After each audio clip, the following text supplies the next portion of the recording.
আউযুবিল্লাহি মিনাশ শাইতানির রাজিম বিসমিল্লাহির রহমানির রহিম। আসসালামু আলাইকুম ওয়া রাহমাতুল্লাহি ওয়া বারাকাতুহু।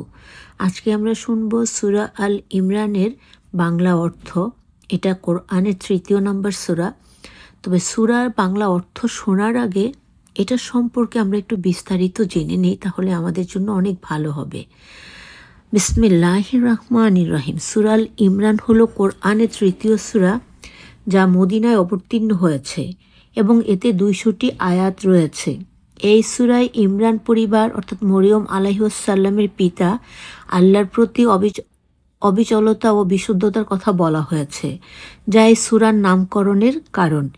এটি ইসলামের অনেক গুরুত্বপূর্ণ বিষয়ে যেমন ঈমান, তৌহিদ, নবুয়ত এবং বিভিন্ন ঐতিহাসিক ঘটনার শিক্ষা প্রদান করে। সূরা আল ইমরান সম্পর্কে কিছু তথ্য। কোরআনের অবস্থান। এটি কোরআনের ৩য় সূরা।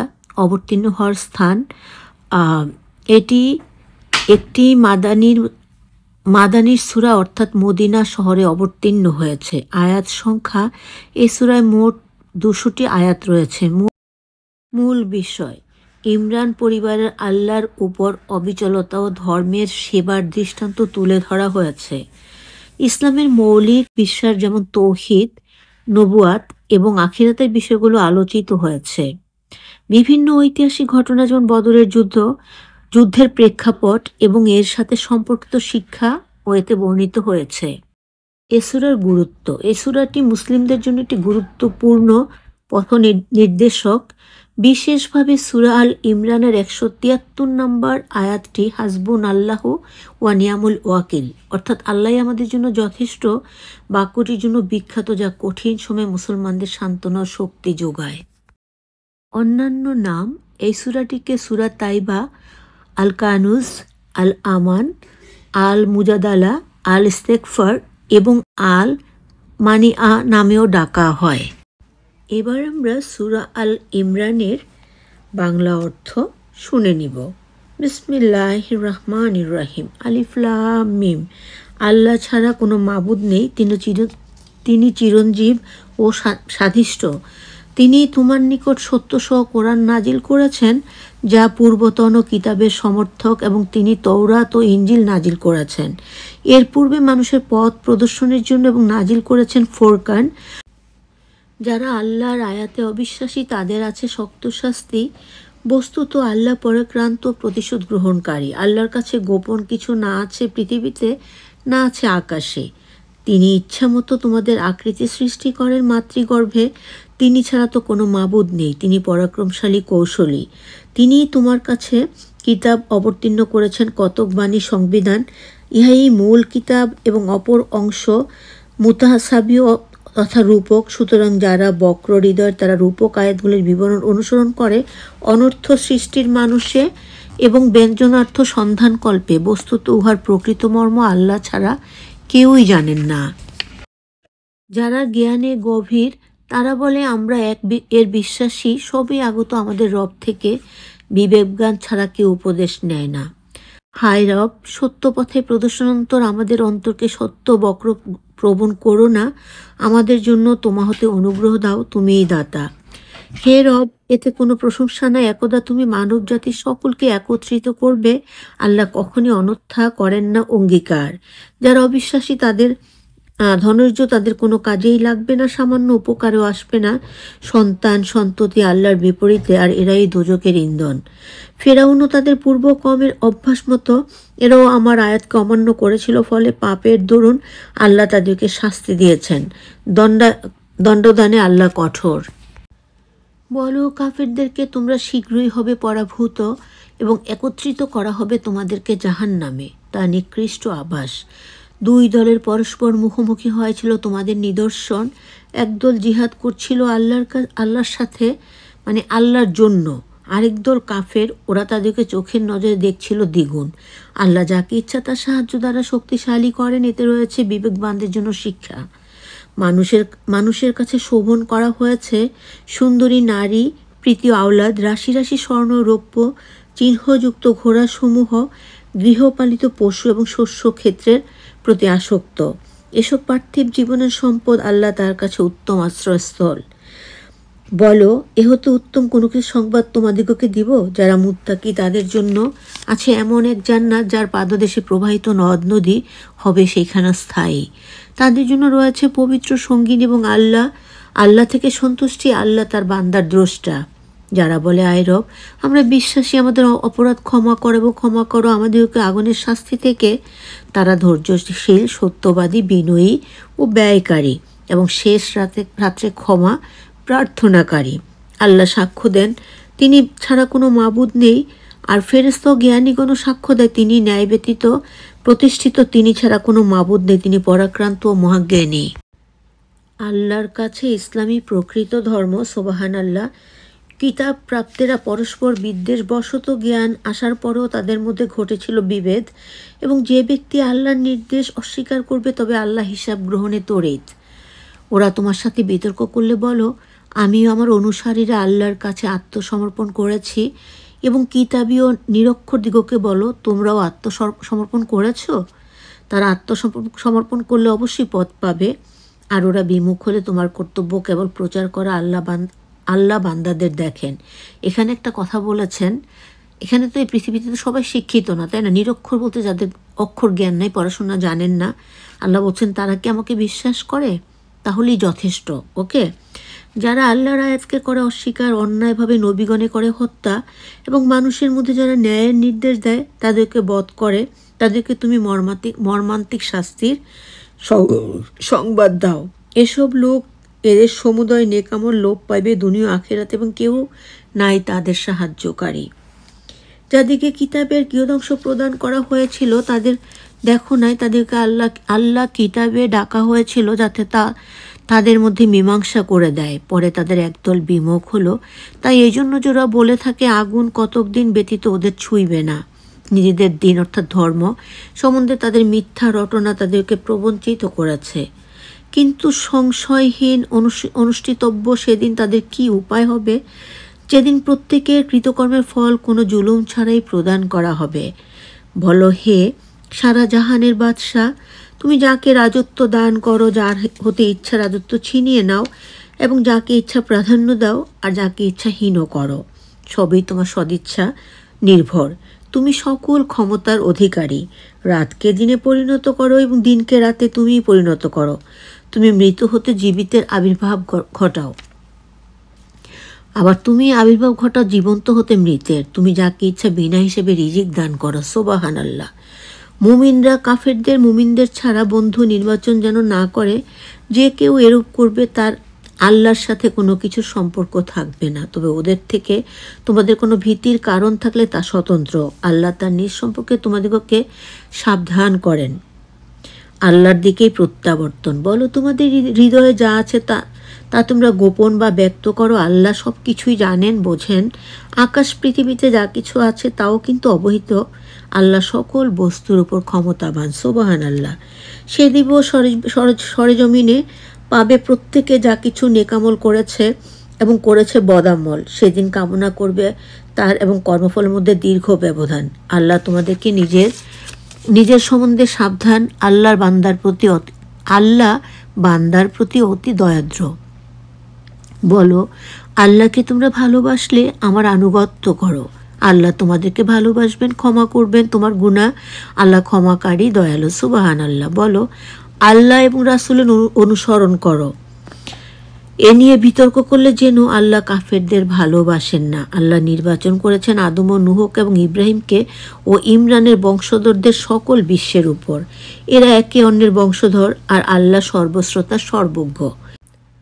স্মরণ করো, ইমরানের স্ত্রী যখন বলেছিল, হায় রব, আমার উদরে যা আছে তোমার নামে উৎসর্গ করলাম, সুতরাং আমার মানত গ্রহণ করো, তুমি শ্রোতা এবং সর্বজ্ঞ। ইমরান পত্নী মরিয়মকে প্রসব করল। মানে ইমরানের স্ত্রী ছিল মরিয়মের মাতা, আর তিনি নিয়ত করেছিলেন যে তার পেটে যে সন্তান আছে তাকে আল্লাহর নামে উৎসর্গ করে দিয়েছেন। আর সেই কারণেই মরিয়মের গর্ভেও ঈসা নবীর মতো একজন নবী জন্ম হয়েছিল। ইমরান পত্নী মরিয়মকে প্রসব করলো, বলল, হে রব, আমি কন্যা প্রসব করেছি। তার ধারণা ছিল যে একটা পুত্র সন্তান হবে, তিনি ইসলামের কাজে তার সেই সন্তানকে নিবেদিত করে দিবেন। কিন্তু আল্লাহ পাকের হুকুমে মরিয়মের জন্ম হলো, এবং তার মাধ্যমেই, তার উসিলাতেই যেটা মরিয়মের মা চেয়েছিলেন, ইমরান চেয়েছিলেন, তাদের সেই স্বপ্ন পূরণ হয়েছিল। ইমরান পত্নী মরিয়মকে প্রসব করলো, বলল, হায় রব, আমি কন্যা প্রসব করেছি। সে যা প্রসব করেছে আল্লাহ তা জ্ঞাত। বস্তুত ছেলে তো কন্যা সমতুল্য নয়। আমি তার নাম রেখেছি মরিয়ম, আর আমি বিতাড়িত শয়তান থেকে তাকে ও তার বংশধরের জন্য তোমার শরণ নিচ্ছি। তারপর তার আল্লাহ তাকে উত্তমভাবে গ্রহণ করেন এবং মানুষ করেন তাকে সুন্দরভাবে, আর জাকারিয়াকে তার তত্ত্বাবধান করলেন। জাকারিয়া দর্শনার্থে যখন তার কক্ষে যেত তখন দেখতে পেত খাদ্য সামগ্রী। সে বলতো, মরিয়ম এসব পেলে কোথায়? মানে আল্লাহর তরফ থেকে মরিয়ম তখনই অনেক কিছু পেতেন অলৌকিকভাবে। যেমন করে তিনি ঈসা আলাইহিসসালামকে বিনা পুরুষে তার গর্ভে ধারণ করেছিলেন আল্লাহ পাকের হুকুমে। আর আমাদের ঈসা নবী দুনিয়াতে এলেন এবং একটা সময় তিনি দুনিয়ার থেকে চলেও গেলেন এবং কিয়ামতের আগ মুহূর্তে তিনি আবারও দুনিয়ায় আসবেন। অল্প কতদিন বিচরণ করে আবার তিনি তার দুনিয়ায় চলে যাবেন। তখন মরিয়ম বলতো, আল্লাহর কাছ থেকে, যাকে ইচ্ছা আল্লাহ হিসাব ছাড়া রিজিক দান করেন। সুবহান আল্লাহ। মানে জাকারিয়া ওর চাচা অবাক হয়ে জিজ্ঞেস করতো যে এত খাবার তুমি কোথায় পেয়েছো? মরিয়ম তখন বলতো, আমি আল্লাহর কাছ থেকে পেয়েছি, কারণ আল্লাহ ইচ্ছে করলে যাকে ইচ্ছে মানে হিসাব ছাড়া রিজিক দান করতে পারেন। আল্লাহ তো আসলে সবই পারেন। সুবহান আল্লাহ। এখানে জাকারিয়া তার রবের নিকট মোনাজাত করলো, হে রব, তোমার থেকে আমায় দান করো সৎ বংশধর, তুমি প্রার্থনা শ্রোতা।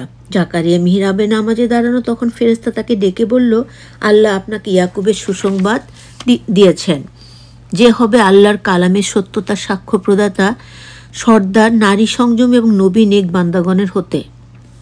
সে বলল, হে রব, কি করে আমার সন্তান হবে? আমি যে বার্ধক্যে এসেছি আর স্ত্রী আমার বন্ধা। ফেরেশতা তখন বলল, এভাবে আল্লাহ যা ইচ্ছা করেন। সুবহান আল্লাহ। বলল, রব, আমার জন্য কোনো চিহ্ন প্রকাশ করুন, ফরমান চিহ্ন তুমি 3 দিন ইশারা ব্যতীত লোকের সাথে কথা বলতে পারবে না। তখন তাকে আল্লাহ পাক ইশারা করলেন যে 3 দিন আমাদের এই যে জাকারিয়া কোনো মানুষের সাথে মুখে কথা বলতে পারবে না, ইশারায় কথা বলতে হবে। আর এ সময় জিকির করবে নিজের রবের অর্থাৎ আল্লাহর এবং পাঠ করবে সকাল বিকাল অধিক তাসবিহ। সুবহানাল্লাহ। যখন ফেরেশতারা বলল, মরিয়ম, আল্লাহ তোমাকে পবিত্র করেছেন, পছন্দ করেছেন এবং করেছেন নির্বাচন বিশ্ব নবী থেকে। সুবহানাল্লাহ। হে মরিয়ম, আসিও আল্লাহর হুকুম পালন করো, তার উদ্দেশ্যে সিজদা করো এবং রুকুকারীদের সাথে রুকু করো। এটা অব্যক্ত সংবাদ ওহিয়া করিয়াছি তোমায়, বস্তুত তুমি তখন তাদের কাছে ছিলে না যখন তারা মসি ফেলছিল। কে মরিয়মকে লালন পালন করবে, তখনও তুমি তাদের কাছে উপস্থিত ছিলে না যখন তারা ছিল পরস্পর বিতর্কে লিপ্ত। স্মরণ করো। ফেরেশতারা বলল, হে মরিয়ম, আল্লাহ তার একটি কথা সুসংবাদ দিচ্ছেন, নাম তার মরিয়ম, পুত্র ঈসা মসিহ, এবং ইহ পরলোকে সম্মান এবং আল্লাহর সান্নিধ্য লাভকারীদের অন্তর্ভুক্ত হবে। কথা বলবে সে লোকদের সাথে, শৈশবে কৈশোরে হবে নেক বান্দাদের অন্তর্গত। তখন মরিয়ম বললেন, কি প্রকারে আমার পুত্র হবে? আমাকে তো কোনো পুরুষ স্পর্শ করেনি। ফরমান, এভাবেই আল্লাহ সৃজন করেন তিনি যা চান। তিনি কোনো কাজ সম্পূর্ণ করার মনস্থ করলেন আর বললেন, হয়ে যাও, তখনই তা হয়ে যায়। সুবহানাল্লাহ। এবং তাকে শিক্ষা দিবেন কিতাব ও জ্ঞানের কথা এবং তাওরাত, ইনজিল, আর তাকে করবেন বনি ইসরায়েলের জন্য রাসূল। সে বলবে, প্রেরিত হয়েছে আয়াত সমেত তোমাদের আল্লাহ থেকে। আমি তোমাদের জন্য মাটি দ্বারা আমি তোমাদের জন্য মাটি দ্বারা পাখি সদৃশ আকৃতি তৈরি করব। তারপর তাতে দিব ফুৎকার, ফলে তা আল্লাহর হুকুমে পাখি হয়ে যাবে। আমরা সবাই জানি ঈসা আলাইহিস সালামের অনেকগুলো অলৌকিক গুণ ছিল।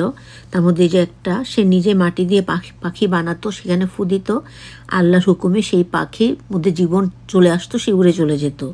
এবং আমি জন্মান্ধ কুষ্ঠ রোগীদিগকে আরোগ্য করব ও মৃতকে জীবিত করব আল্লাহর হুকুমে। এবং আমি বলে দিব, তোমরা যা গৃহে খাও, যে পরিমাণ জমা রাখো, তা তোমরা বিশ্বাসী হলে এতে তোমাদের জন্য নিদর্শন আছে।